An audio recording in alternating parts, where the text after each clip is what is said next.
Do you like to train of your Minecraft world? Well, too bad, cause I'm spending 100 days on 3 layers of dirt. If you want to see how I turn this into all of this, then stick around. But before you do, consider subscribing, cause it will be cool. But without further ado, I survived 100 days in SUPERFLAT Minecraft. And here's what happened. Okay, here we are, day 0. I decided to leave the world because I made it in 1.16. I then joined the world in 1.19. Why? You will see later. I spawned beside a village. I walked over there to a tree that had spawned in there. I took it down with my bare fist. I used that wood to make a wooden pickaxe. I used that pickaxe then to destroy a villager's house. Then made a pickaxe axe in the hoe with the cobblestone I got from the house. Then found some wheat in the village. Our wheat. I then left the village in poverty. I found my second target. They were so rich. They had 1, 2, 3, 4, 5 iron.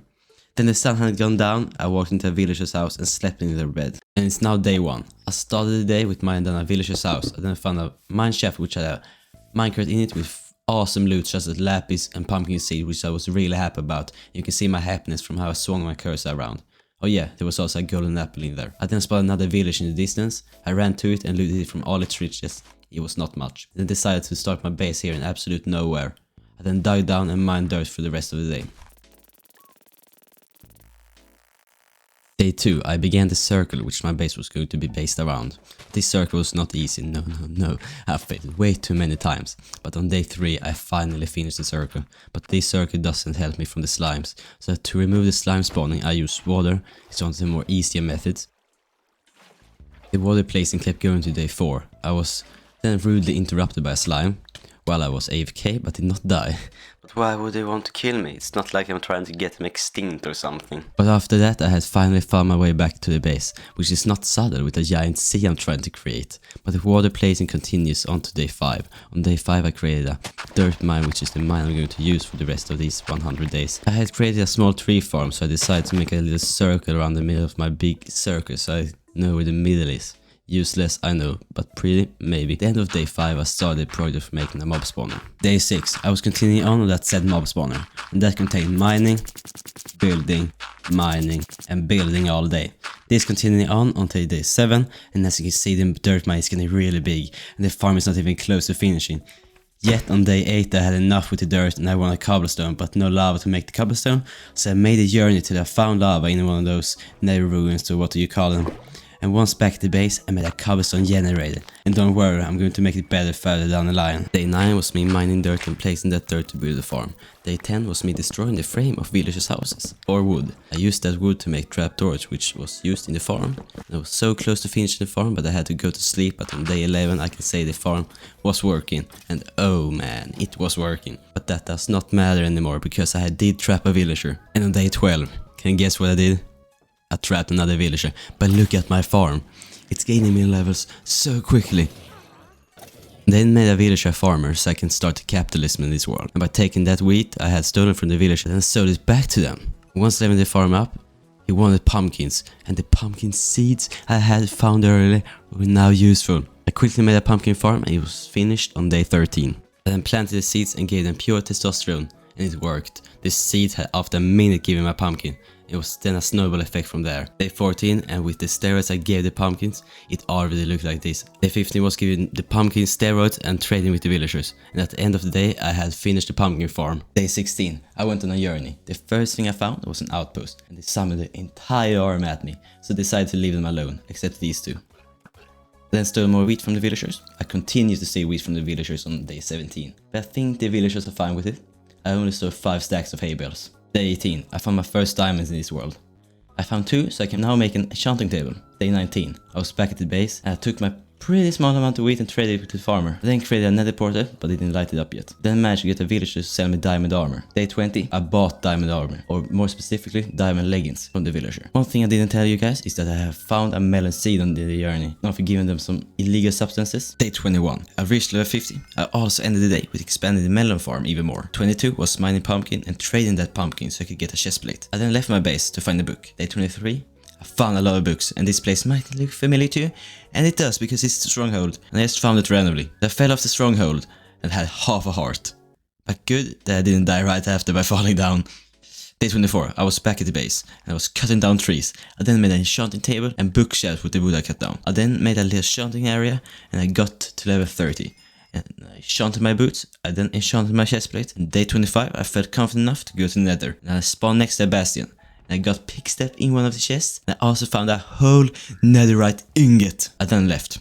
I then went through the portal to go back home. It spawned me randomly right in the open next to a water, which was weird. But while I was next to the village, I decided to take one more villager home. This one was going to help me get diamond tools. Day 26, I farmed some pumpkins and used the pumpkins for emeralds. The emeralds I used to level up the villager. Day 27, I flooded the village.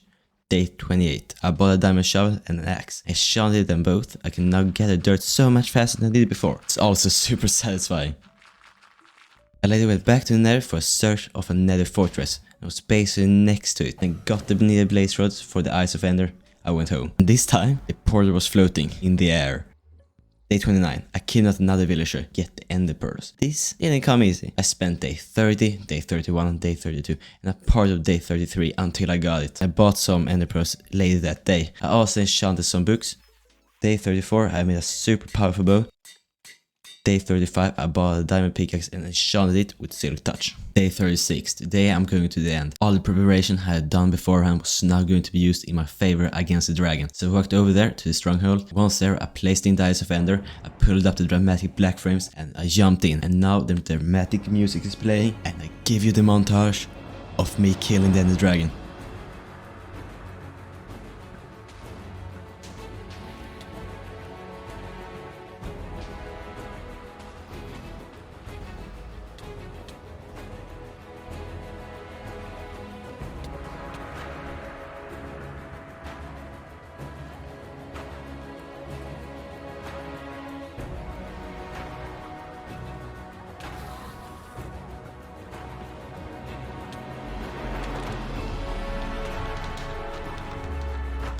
The ender dragon is now killed and the hunt for an elytra begins. And after breaching, I saw the first end city. This one had no boat. Once I reached the end city, it was day 37, but in the distance I saw another one and that one had a boat. So I quickly reached over there, got shot by a shulker. I then took the elytra. I later went back to loot and kill some other shulkers. On day 38, I found another end city which had a second elytra. I then went home. On day 39, I made this small statue for the dragon egg. On day 40, I got mending on my first try, which is freaking awesome. I also tried to fly some sheep back to the base, and it went how it went.